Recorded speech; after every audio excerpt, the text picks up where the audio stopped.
My favorite mid-range phone of 2023 was the Motorola Edge 40. In fact, Tracking Tech's favorite mid-range phone of 2023 was the Motorola Edge 40. We picked it out as the winner. If you haven't watched that video yet, go check it out. We liked it so much primarily because it was a very well-balanced phone with a lot of features that were flagship grade that came to mid-range phones. And there is a phone that has launched in 2024 that seems to be wanting to do the same thing that the Motorola Edge 40 has done in 2023. Yes, I'm talking about the Redmi Note 13 Pro Plus, a very well-balanced phone, also priced slightly high. We're gonna find out if which one of these phones should you pick in that 30,000 rupee price bracket. And ever since the Redmi Note 13 Pro Plus launched, I really wanted to do a comparison to find out if you should buy the Redmi Note 13 Pro Plus right now or if you should consider last year's Motorola Edge 40. I'll try to clear your confusion as much as I can or maybe make it even more confusing. So stay tuned till the end of the video. If you're here for the first time, I'm Arshad. You're watching Tracking Tech English, your destination for detailed, incisive gadget reviews. Now, both of these phones have one thing going for it, and that's the vegan leather back that they have. In fact, I'd mentioned how I love the design of the Redmi Note 13 Pro Plus. The color blocked look is damn good, but the Motorola also in green specifically, not this black one, looks very, very nice. But then again, looks are subjective. Which one do you prefer? Let me know in the comments below. Now, one advantage of using a vegan leather back is that not only does it feel premium, look premium, but it also adds in gripping the phone. So you don't need to add a case to it to ensure that the phone doesn't slip out of your hands. It is actually very, very grippy. Both these phones are very handy to hold and use. Now, both these phones also offer IP68 rating, which is the highest form of IP rating that we've had on phones till now. So you get waterproofing and dustproofing as well. And both the brands claim that you can actually dunk these phones into water for up to 1.5 meters for 30 minutes. One of the things that I immediately feel after holding both the phones in my hand is that the Edge 40 actually it's thinner, it's lighter, and it's also narrower, so making it far more easier to hold and use. Not that the Redmi Note 13 Pro Plus is not easy to hold and use, but it's just that the Motorola Edge 40 feels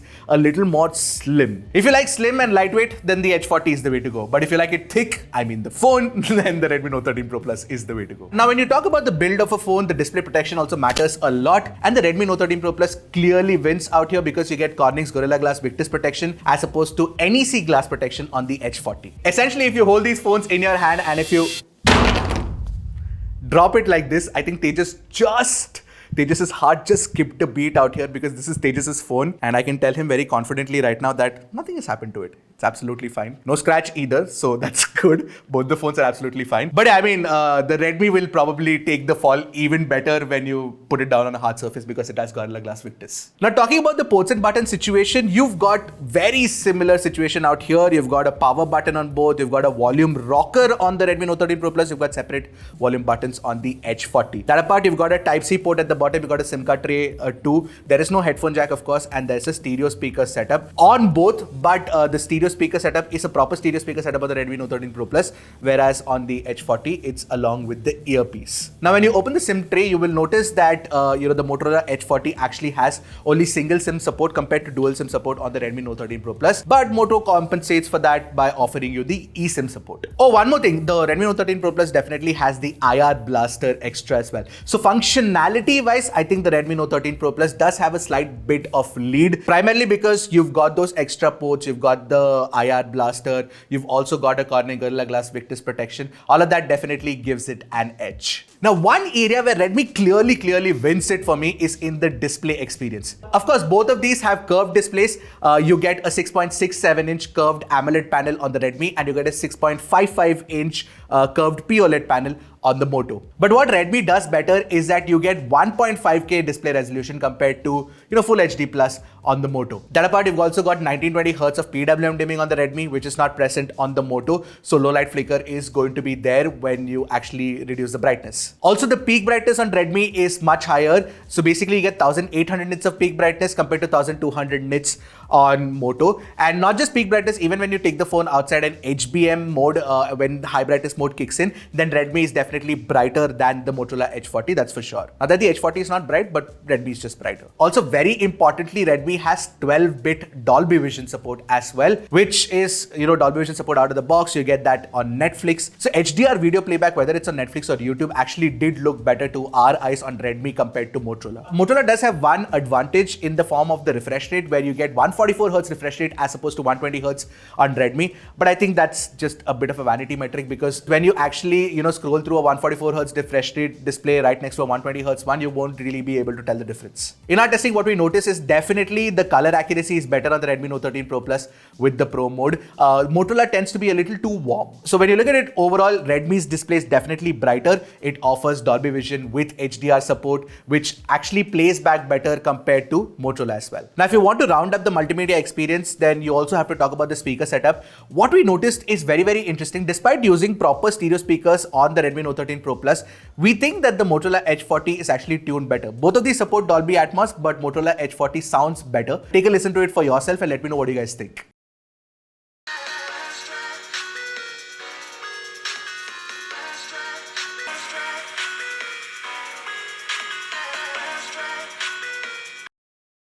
However, one area where Redmi is definitely better than Moto is haptic feedback tuning. Redmi's haptic feedback is tuned very well throughout the UI, and the feedback is precise, it's crisp, and it's definitely way better than the soft tuning of Motorola Edge 40. Another thing that you get with an OLED panel on both these phones is the in-display fingerprint scanner, and both work really well, nothing to talk about really. So if you're looking at display and multimedia experience, I think the Redmi takes a little bit of a lead and Redmi wins. Now talking about the processors inside these phones, now the Redmi has the 7200 Ultra where the Motorola has 8020. On the Redmi you get LPDDR5 RAM, UFS 3.1 storage, and on the Moto you get UFS 3.1 storage but LPDDR4 extra. In our Antutu test, when I first actually tested the Redmi, it didn't touch 7.8 lakhs, but now it did, and that's really, really good. So the performance seems to have become better, at least with the Antutu benchmark. And on Moto, we got 7.4 lakhs. Geekbench scores are very similar, except for the fact that the single core score on the 7200 Ultra seems to be better than the Dimensity 8020. Storage speeds are of course very similar on both because it's UFS 3.1.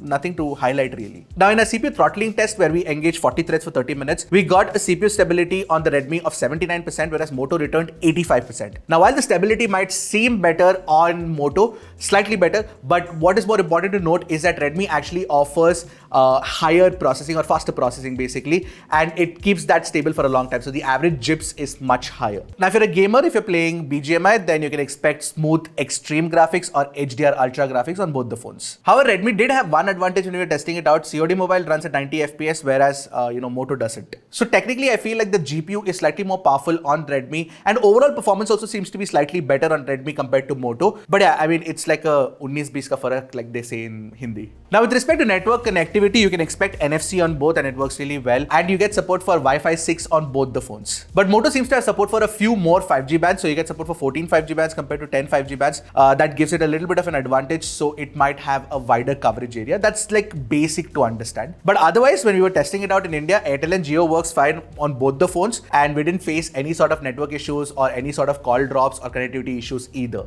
So network performance is equally matched, except for if you want to take 5G bands as a metric of win, then of course the Edge 40 wins. Now battery is very important to talk about. Of course, the Motorola Edge 40 has a smaller 4400 mAh battery, and that's why it's this slim. But the Redmi Note 13 Pro Plus has a 5000 mAh battery. Not just that, I feel that the battery life is definitely better on the Redmi Note 13 Pro Plus compared to the Motorola Edge 40. It does last longer. And the other reason why, if you are looking for a phone with better battery life, better charging speeds, then of course the Redmi Note 13 Pro Plus would be the better bet, primarily because it offers 120 watt fast charging speeds compared to 68 watt on Motorola. But then again, I am not somebody who cares about super fast charging speeds as much. 68 watt is good enough. Now let's talk about the software experience. And here I would easily any day pick Motorola over Redmi. So first things first, Motorola has MyUX and it launched with Android 13 out of the box, and Motorola has promised 2 years of software updates and 3 years of security updates. So you'll get Android 14 and Android 15. At the time of launch, Android 13 was the latest software, so Motorola did the right thing by launching with Android 13. Redmi didn't do the right thing by launching with Android 13 in 2024. It should have launched with HyperOS and Android 14, which the Poco X6 Pro has, which puts the Redmi Note 13 Pro Plus in a little bit of a disadvantage. What you get is, of course, MIUI 14 based on Android 13, and what Redmi promises is definitely an upgrade to HyperOS is coming really soon. Apart from that, you also will get 3 years of software updates and 4 years of security updates, so you will get updates up to 14, 15 and 16. And the other problem with the Redmi Note 13 Pro Plus is that there are still a lot of dark patterns that exist at initial setup, something that I mentioned in my first impressions video. And that apart, you've also got a few pre-installed apps as well. Of course, you can uninstall all of them, but they do exist. It's not a very clean experience on the Redmi Note 13 Pro Plus HyperOS as opposed to Motorola, which definitely feels very, very clean. That about the Motorola Edge 40 also has a really nice suite of features as well. For example, you've got the Ready For feature, which lets you connect it to a larger display and use the phone as a PC itself. And you've also got features like Moto Secure, Moto Actions, something that we've always liked. It's not like Redmi is short of features because it does have a lot of features. MIUI does offer you floating windows. It has memory extension.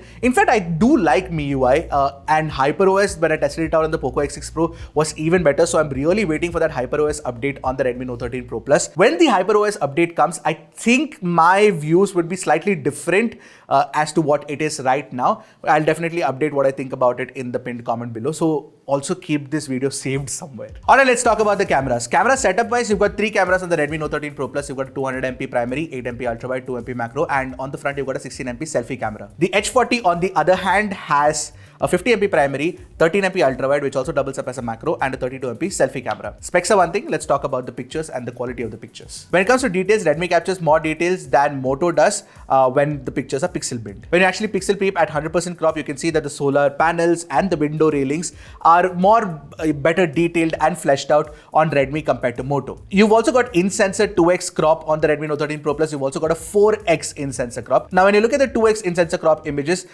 it's actually better than the 2x software zoom on the Edge 40, that's for sure. In fact, the Redmi's 4x in-sensor crop itself also offers a lot of good sharp details as well. Now, if you're looking at a phone for zooming into subjects and taking pictures, then obviously both don't have the hardware for it. But software-wise, I think Redmi gets it right. Redmi is my pick. Now, when it comes to color reproduction, I feel that Moto has slightly dulled down the colors out here, but it's still closer to natural compared to Redmi's, which is very vibrant in comparison, and it adds a lot of contrast as well. But if you ask any regular person, they would be like Redmi takes better looking pictures than Moto does, primarily because it does look very attractive and it's definitely social media ready as well. However, I would prefer the natural processing, the close to neutral processing of Moto compared to Redmi. When you're shooting HDR pictures, we notice that Redmi actually does far more natural HDR compared to the overprocessed look of Moto. Of course, Moto brings out more details from the shadows, but the shadows are not detail-less on Redmi and they do look pretty good. And the highlight control is actually done much better. In fact, what we notice with the Moto pictures is that there is a lot of purple fringing around the trees. There's a lot of chromatic aberration. Moto generally has a problem with multiple exposure pictures that Redmi seems to be doing better. When you're shooting your friends and family, both get the skin tones completely wrong. Moto's picture has a little bit of a red skin issue,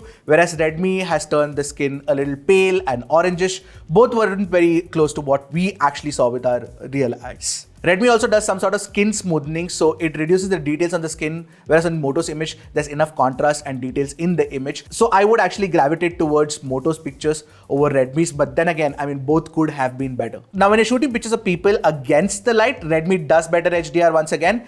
Whether you're shooting landscapes or whether you're shooting people, Redmi does it better. Redmi's portrait algorithm has always been pretty decent, and the edge cutout is actually better than Moto's, especially if you zoom into my colleague Aniket's ears, you can see that the edge cutout is done better on Redmi compared to Moto. Also, when you're looking at the background blur or the digital bokeh that has been created, Redmi looks more closer to what a DSLR would reproduce compared to Moto, which feels a little too software heavy. Now, when you're talking about the ultra wide angle camera, Motorola does have the higher resolution ultra wide angle camera, but for some odd reason, when we pixel peeped and looked at the details, Motorola seems to be over sharpening a little too much. Redmi's natural details with the 8MP camera seems good.